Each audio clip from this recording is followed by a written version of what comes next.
πρέπει να αλλάξει την αντίληψη και σε σχέση με αυτό. Τα κινήματα αυτά δεν είναι βορρά στην αριστερά, αλλά είναι ζωγόνος ανάγκη για την αριστερά. Η αριστερά χρειάζεται να βοηθήσει αυτά τα κινήματα και όχι να δουλέψει διαφορετικά. Είναι ανάγκη του καθενός μας από εδώ πέρα να βοηθήσει να αναπτυχθούν τέτοια κινήματα, όχι να τα πνίξει, όχι να τα χρησιμοποιήσει, αλλά να τα βοηθήσει να αναπτυχθούν, να συμβάλλει, να είναι χρήσιμοι. Και αυτό είναι και το χρήσιμο στοίχημα για μια νέα αριστερή αντίληψη.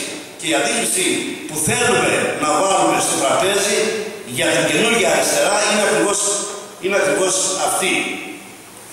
Σε αυτό το πνεύμα πρέπει να δούμε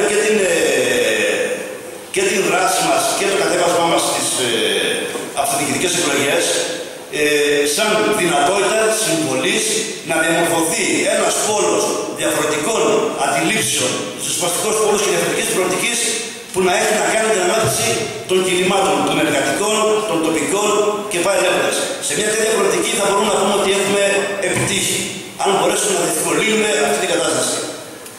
Να κλείσω εδώ γιατί έχει περάσει αρκετά η ώρα και νομίζω ότι μπορούμε να έχουμε και συνέχεια στη συζήτηση. Ευχαριστώ.